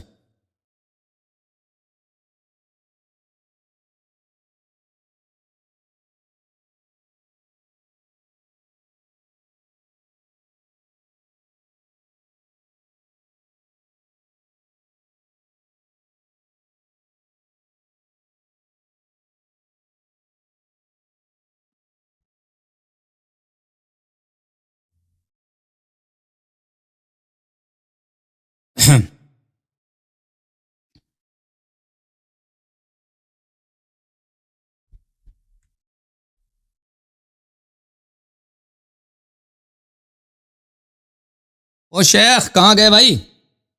کب تک یہ آتا ہے؟ میں دو جملے کہہ دوں، اجازت ہے قلندر بھائی؟ ٹائم یوز ہو جائے۔ ہاں، اس کا ٹائم تو ویسے بھی ہم نے روکا ہوا ہے۔ ہاں محترم ناظرین، یہ کہہ رہے ہیں کہ عائشہ کے متعلق قرآن میں بہت ساری آیات نازل ہیں، 400 پتہ نہیں کتنی۔ یہ دیکھیں عائشہ کا اپنا قول ہے، یہ صحیح بخاری ہے، شابدار احیاء التراث العربیہ، اور یہ حدیث نمبر 4827 ہے۔ عائشہ نے خود کہتی ہیں، عائشہ نے مروان سے کہا ما انزل اللہ فینا شیئا من القرآن الا ان اللہ انزل عذری، کہتا ہے ہمارے متعلق قرآن میں، اس کے پورے خاندان کے متعلق، نہ ابوبکر کی تعریف میں نہ اس کی اپنی تعریف میں کوئی آیت نازل نہیں ہوئی سوائے وہ یہ بھی خود کا اس کا ادعا ہے کہ سورہ نور کے جو آیات ہیں، ٹھیک ہے نا، وہ کہتے ہیں کہ بھائی کہ عائشہ کی وہ بھی ماریا قبطیہ شیعہ کتاب میں، میرے محترم ناظرین کوئی حدیث نہیں ہے کہ عائشہ کی تعریف قرآن میں موجود ہے یا اس کی کوئی تعریف موجود ہو، کسی شیعہ حدیث میں ہے ہی نہیں۔ یہ شخص یہ کسی شیعہ کتاب کا حوالہ دیا ہی نہیں، اس نے یہ جھوٹ کہہ رہا تھا کہ شیعہ کتاب میں نے حوالے دیے۔ اور مثلا نبی صلی اللہ علیہ وسلم نماز پڑھ رہے ہیں، وہ عائشہ نے پیر پھیلا دیا آگے، کہتے ہیں عائشہ کی تعریف ہے، محبت ہے۔ یہ کیا محبت ہے بھائی اس میں تعریف؟ وہ دکھاؤ نا کوئی تعریف۔ یہ عائشہ کا اپنا قول ہے کہ اس کے خاندان کے متعلق کوئی آیا نازل نہیں ہوئی، عائشہ بہتر جانتی ہے، تم بہتر جانتے ہو۔ پھر جہاں تک زیغ قلب کا تعلق ہے، وہ تو میں نے آپ کے اپنی کتابوں سے دکھا دیا بھائی۔ عبداللہ ابن عباس دکھا دیا، پہلے ان کا میں نے دکھا دیا کہ بھائی عبداللہ ابن مسعود کتنا بڑا۔ یہ سب کہہ رہے ہیں کہ سغت قلوبکما یعنی زاغت قلوبکما، اور آپ کہتے ہیں نہیں زاغت قلوبکما مراد نہیں ہے۔ ہم آپ کی مان ہے یا عبداللہ ابن عباس عبداللہ ابن مسعود کی مان ہے، یا مجاہد کی مان ہے، یا ضحاک کی مان ہے، یہ جو بڑے بڑے آپ کے اکابر ہیں، کہ سغت کا مطلب ہے زاغت ہے، ٹھیک ہے نا۔ یہ میں آپ کو خدمت میں عرض کروں کہ کتاب تفسیر ہے،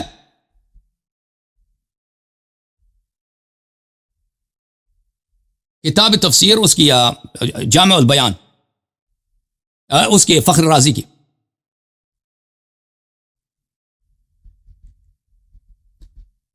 یہ تفسیر فخر رازی اتنا بڑا محدث ہے، ان کا بڑا اتنا بڑا مجتہد ہے اور اتنا بڑا ان کا مفسر ہے، متکلم ہے، فخر رازی جزء نمبر 30، اس کا جو تفسیر کبیر ہے مفاتیح الغیب، چاپ مصر۔ یہاں پر سورۃ التحریم کی تفسیر میں ان تتوبا الی اللہ فقد صغت قلوبکما، ان تتوبا الی اللہ فقد صغت قلوبکما، سغت کے متعلق کیا کہتے ہیں؟ یہ کہتے ہیں تو اللہ کی محبت سے بڑھ گئی ہے نا. کہتے ہیں عدلت و مالت عن الحق. عدلت عدول کیا ہے، ٹیڑھا ہو گیا، و مالت ٹیڑھا ہو گیا، عن الحق حق سے دور ہو گیا آپ کے دل. وہ حق کون سا ہے؟ حق الرسول صلی اللہ علیہ وسلم. وذالک حق عظیم. سغت کا مطلب یہی ہے. یہ جو تفسیر کر رہا ہے یہ کسی کتاب میں ہے ہی نہیں ہے، یہ ایسے ہی جھوٹ کہہ رہا ہے، یہ ان کا اپنے اکابر ہیں. یہ میں کوئی شے کتاب پیش کر رہا ہوں کہ سغت کا مطلب ہے اللہ کی محبت سے آپ کے دل بھر گئے. چلیں جناب، یہ شاید واپس نہیں آ رہا بھائی، کیا چکر ہے اس کا؟ دوسرے کالر لے لیں. ابھی یہ 1 بجے لائٹ گئی ہے، شاید تھوڑا ٹائم لگ جائے اس کو. میں نے اس طرح جی شیخ صاحب آ گئے. او شیخ آ صاحب گئے. ان کے کتنے منٹ رہتے ہیں بھائی؟ اس کا مائک بند ہے، پہلے مائک کھول دے. اس کا 8 منٹ اور 11 سیکنڈ. چلے 2 منٹ رہتے ہیں صاحب شروع کریں بھائی شیخ صاحب. ہاں بسم اللہ الرحمن سر الرحیم. بھائی آپ کے 2 منٹ ہیں. ٹھیک ہے چلیں. تذکرہ چل رہا تھا شیخ طسی کی کتاب امالی کا، اس کی جلد نمبر 1 صفحہ نمبر 391 کے اوپر یہ تذکرہ موجود ہے. حضرت مولا کائنات علی المرتضیٰ شیر خدا رضی اللہ تعالیٰ عنہ آپ سے یہ مسئلہ پوچھا گیا کہ حضور نبی کریم علیہ الصلوۃ والسلام آپ جس وقت کہ آپ کا وصال ہو چکا ہے تو رسول پاک صلی اللہ علیہ وسلم آپ کی تدفین جو ہے وہ کس مقام کے اوپر کی جائے گی؟ تو انہوں نے فرمایا کہ وہی حجرہ مبارک جس حجرہ میں حضرت رسول کریم صلی اللہ علیہ وسلم کی روح مبارک کو اللہ تعالیٰ کی طرف سے قبض کیا گیا، اسی حجرے کے اندر یہ ایک پختہ قانون ہے کہ اللہ کے نبی کا جہاں پہ وصال ہوتا ہے اسی مقام کے اوپر ان کی تدفین کی جاتی ہے. تو آپ نے فرمایا کہ وہ حجرہ مبارک جو سعادتوں کا برکتوں کا گڑھ ہے اسی مقام کے اوپر ان کو دفن کیا جائے گا. اور یہ ترجمہ پڑھو. حضرت جناب سیدہ طیبہ عائشہ صدیقہ رضی اللہ تعالیٰ عنہا ان کے حجرہ مبارک کی طرف اشارہ کر کے انہوں نے فرمایا کہ ذالک البیت، وہ گھر مبارک جہاں پہ اللہ تعالیٰ جل مجد الکریم کی طرف سے انوار و تجلیات برستے ہیں، اس گھر میں آپ کو دفن کیا جائے گا. تمام تذکرے پیش کرنے کے بعد مجمع البیان کے حوالے سے یہ دیکھنا لازم ہے. مجمع البیان کے حوالے سے اسی آیت کریمہ کے تحت النبی اولیٰ بالمؤمنین من انفسہم وازواجہ امہاتہم، اس چیز کو اس مقام کے اوپر بیان کیا گیا ہے. صفحہ نمبر 338 ہے مجمع البیان کا، 338 صفحہ نمبر کے اوپر یہ عبارت موجود ہے. کہا گیا وَأَزْوَاجُهُمْ أُمَّهَاتُهُمْ الْمَعْنَى إِنَّهُنَّ لِلْمُؤْمِنِينَ كَالْأُمَّهَاتِ فِي الْحُرْمَةِ وَتَحْرِيمِ النِّكَاحِ، کہ ازواج مطہرات مومنین کے لیے اس طرح ہیں جس طرح ان کی اپنی مائیں ہیں، حرمت کے اندر اور تحریم نکاح کے اندر. یعنی ازواج مطہرات کے ساتھ نکاح بھی حرام ہے اور ان کی حرمت بھی ہے، تعظیم بھی ہے. یہی چیزیں شیعہ حضرات کی کتابوں کے اندر بھی موجود ہیں اور تقریباً اسی کے ساتھ ملتی جلتی عبارات اہل سنت و جماعت کی کتب کے اندر بھی موجود ہیں. بعض جگہ کے اوپر فرق بھی کچھ ہوگا، لیکن علامہ طبری نے بھی یہ فرمایا یعظم بذلک حقہن، کہ اس عبارت کے ذریعے سے ان کے حق کو واضح کر دیا گیا. Thank you sir.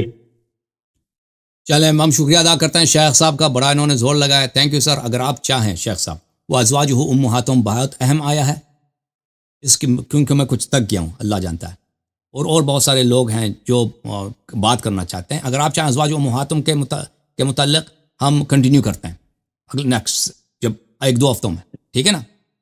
آپ چاہیں وہاں سے کنٹینیو کریں. یہ سر جی بات کافی ہو گئی ہے. میں اگر چاہیں تو میں حاضر ہوں. ازواج امہاتہم کے متعلق ہم بتائیں کہ اس کا پس منظر کیا ہے. ہم نے جو حرکت کی تھی اس کے متعلق ہم بتائیں آپ کے خدمت میں. ہمارے پاس مواد بہت ہے، ٹھیک ہے نا؟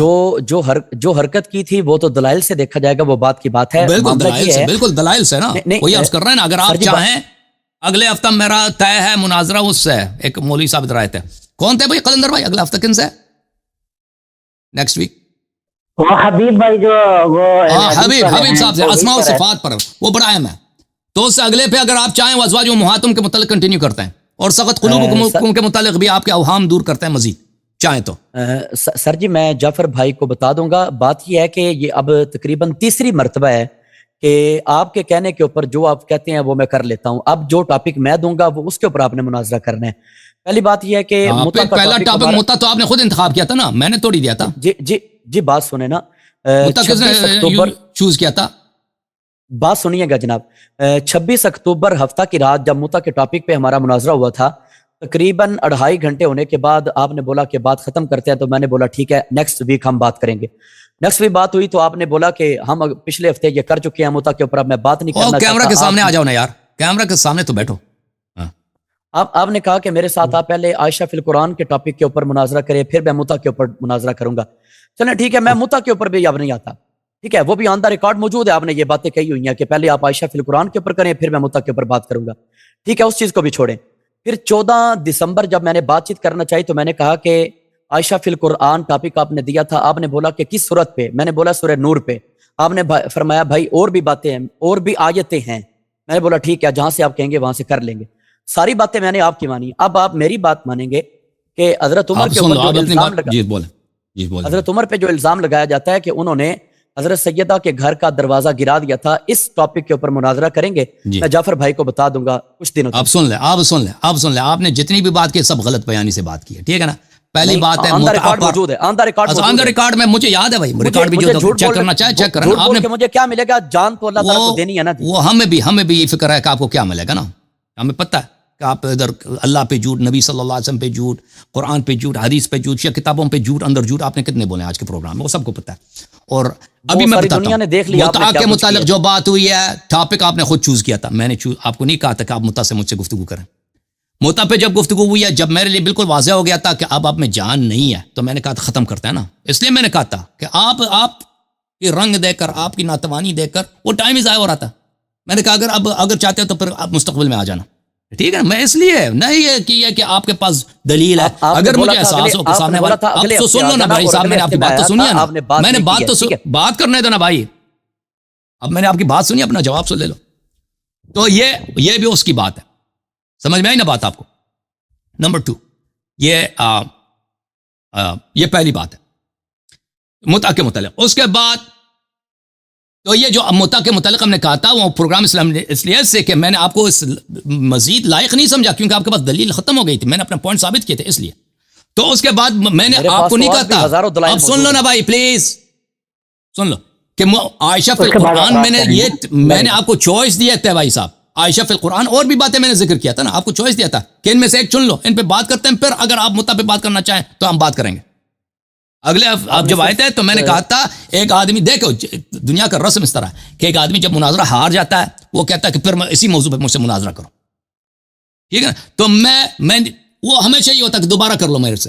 میں اس لیے کہ بھائی ناظرین نے آپ کی جان دیکھی ہے اس متع کے معاملے میں، اور پھر آپ مقابرہ پہ آ گئے تھے کہ متع نکاح ہی نہیں ہے جی. وہ میں آپ کی کتابوں میں نے دکھا، میں جب ایک شخص مقابرہ کرتا ہے تو پھر اس کے ساتھ گفتگو کرنا بیکار ہوتا ہے.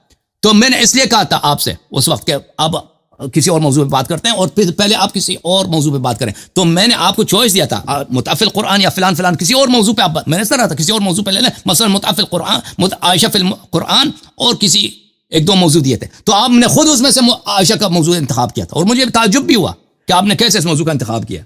تو یہ جو باتیں ہیں یہ سب آپ کی چوائس تھی. آپ کہہ رہے ہیں کہ میری چوائس ہے، میری چوائس نہیں تھی، آپ کی اپنی چوائس ہے. متع بھی آپ نے خود انتخاب کیا تھا، ساری دنیا دیکھ رہی ہے. عائشہ فی القرآن بھی آپ نے انتخاب کیا تھا. آپ نے عائشہ فی القرآن بولا تھا، یہ آپ کی اپنی چوائس ہے، آپ نے اس کے اوپر بات چیت کر لی ہے. اب صرف آپ بھاگ رہے ہیں کہ آپ کو متع کے اوپر بات نہ کرنا پڑے. آپ صرف اس بات سے بھاگ رہے ہیں، لیکن میں اس چیز کی طرف نہیں جانا چاہتا. میں کہتا ہوں نہیں، آپ متع پہ بات کرتے ہیں. اب آپ نے جب کہا ہے کہ متع پہ سے میں بھاگ رہا ہوں، تو متع پہ گفتگو ہوگی آپ سے. جی متع پہ بات کر لیں، حضرت عمر والا ٹاپک ٹھیک ہے نا. آپ آ جائیں 1-2 ہفتوں کے بعد اس سے بات کر لیں، پھر متع پہ بات کرتے ہیں. ٹھیک ہے نا. جی متع پہ کر لیں، حضرت عمر والے پہ متع پہ بات کرتے ہیں. ٹھیک ہے نا. لیکن اس سے پہلے ازواج و امہاتہم پر بات ہوگی. یہ کمپلیٹ کریں گے نا. آپ کہتے ہیں میں بھاگتا ہوں، تو پتہ چلے بھاگتا ہوں. یہ بات نہیں، وہ ازواج و امہاتہم پہلے، ازواج و امہاتہم وسقط قلوبکم، اس پہ سورہ تحریم پر. عائشہ فی القرآن درمیان میں آپ نے رکھا تھا، آپ نے کہا تھا کہ متع کے اوپر بات عائشہ فی القرآن آپ نے خود انتخاب کیا تھا. وہ آپ نے بات، یہ ختم نہیں ہوا نا، ابھی ختم نہیں ہوا. عائشہ فی القرآن ابھی ختم نہیں ہوا، ہو چکی ہے. عائشہ فی القرآن ختم نہیں ہوا. عائشہ فی القرآن ختم نہیں ہوا. عائشہ فی القرآن و ازواج امہاتہم پہلے ہوگا. ٹھیک ہے نا. سقط قلوبکما، اس کے مطلب تم نے جو جھوٹی باتیں نقل کی ہے نا، اور تم نے کہا کہ شیعہ کتب میں عائشہ کی تعریف ہے. کوئی ایک حدیث بھی نہیں دکھایا ایسے کہہ عائشہ کی تعریف ہے. ایک بھی حدیث نہیں سنا. ہم آپ کے ملازم نہیں ہیں کہ جو آپ بولیں گے وہی ہم کریں گے. کچھ ہماری بھی چوائس. ٹھیک ہے بھائی، ہم کوئی ملازم نہیں ہے. اگر آپ مناظرہ کرنا چاہتے ہیں، میرے یہ شرط ہے بھائی.